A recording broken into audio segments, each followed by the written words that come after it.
अल्लाह जिसका चाहता है रिज़्क़ फराह कर देता है और जिसका चाहता है तंग कर देता है।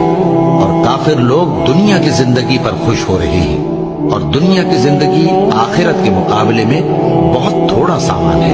और काफिर कहते हैं कि इस पैगंबर पर इसके परवरदिगार की तरफ से कोई निशानी क्यों नाजिल नहीं हुई। कह दो कि अल्लाह जिसे चाहता है गुमराह करता है और जो उसकी तरफ रुजू होता है उसको अपनी तरफ का रास्ता दिखाता है।